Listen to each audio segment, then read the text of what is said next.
Hi friends, welcome to my channel. இது என்ன பார்க்குறோம் அப்படின்னா, பசங்க எல்லாம் காலையிலே வந்து ஸ்கூலுக்கு அனுப்புனதுக்கு அப்புறம் அன்றைக்கி டே ஃபுல்லாகவுமே எனக்கு வேலை கரெக்டாக இருக்கும். மாவு அரைக்கிறது, துணி துவைக்கிறது, மற்ற ஒர்க்கெல்லாம் பார்த்துட்டு ஈவினிங் பசங்க வந்த உடனே பசங்களுக்கு ஏதாவது ஸ்நாக்ஸு, பால் ஏதாவது ரெடி பண்ணி கொடுத்துட்டு உடனே ஹோம் ஒர்க் பண்ண ஸ்டார்ட் பண்ணிடுவேன் நான்.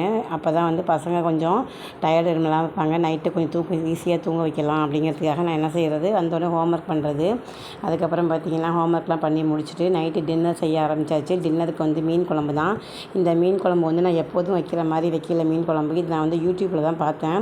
அந்த கன்னியாகுமரிக்கு அந்த பக்கம் அந்த சைடு கேரளா சைடு உள்ளவங்களாம் ஃபஸ்ட்டு என்ன செய்கிறாங்கன்னா, மீன் குழம்பு வந்து கொதிக்க வச்சுட்டு அதுக்கப்புறமா தான் தாளிப்பு கொடுக்குறாங்க. நான் வந்து மீன் குழம்பு வைக்கும்போது ஃபஸ்ட்லேயும் தாளிச்சிட்டு அதுக்கப்புறம் தான் மீன் குழம்பு வைப்பேன். சரி, இந்த மாதிரி ட்ரை பண்ணி பார்க்கலாம் அப்படின்னு சொல்லிட்டு ட்ரை பண்ணி பார்த்தேன். நல்லா தான் வந்துச்சு மீன் குழம்பு. ஃபஸ்ட்டு வந்து மீன் குழம்புக்கு தேவையான புளி, மிளகாத்தூள், அதுக்கப்புறம் வந்து பார்த்திங்கன்னா தேங்காய் அரைச்சி போட்டிருந்தேன். எல்லாத்தையும் வச்சு ஃபஸ்ட்டு கொதிக்க வச்சுட்டு அதுக்கப்புறமா வெங்காயம், தக்காளி, பச்சை மிளகாய் வந்து நம்ம வதக்கி அது கூட சேர்த்துட்டு அதுக்கப்புறம் மாங்காவும் அதுக்கப்புறம் வந்து பெசரி வச்ச மீனையும் சேர்த்துட்டோம் அப்படின்னா நல்லா டேஸ்ட்டான மீன் குழம்பு வந்து ரெடி ஆகிடுச்சு.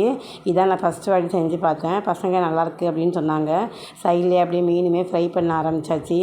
ஏன்னா பசங்களை வந்து டெய்லி ஸ்கூலுக்கு அனுப்புறதுனால வந்து மதியானத்தில் வெரைட்டி ரைஸ் அந்த மாதிரி தான் கொடுக்க முடியுது. ஈவினிங்கில் வந்தாங்க அப்படின்னா அவங்களுக்கு ஏதாவது பிடிச்ச நான்வெஜ்ஜு நைட்டு டின்னரில் வந்து டிஃபன் கூட சேர்த்து கொடுப்பேன். அதுவும் வந்து மண்டே, வெட்னஸ்டே அந்த மாதிரி செலக்டடாக தான் கொடுப்பேன். சண்டேயில் எப்போதுமே நான்வெஜ் வந்து ஸ்பெஷலாகவே இருக்கும்.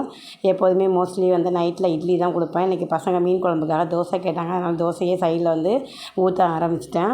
அதுக்கப்புறம் மீனுமே வந்து ரெடி ஆகிடுச்சு. எங்கள் சேனல் வந்து பிடிச்சிருந்துச்சின்னா எங்கள் சேனல் வந்து சப்ஸ்கிரைப் பண்ணி லைக் பண்ணி எங்கள் சேனலுக்கு வந்து ஆதரவு கொடுங்க. நிறைய பேர் சப்ஸ்கிரைப் பண்ணியிருக்கீங்க. உங்கள் எல்லாருக்குமே நன்றி. வீடியோ பிடிச்சிருந்தால் லைக் பண்ணுங்கள், சப்ஸ்கிரைப் பண்ணுங்கள். தேங்க்யூ. Good night.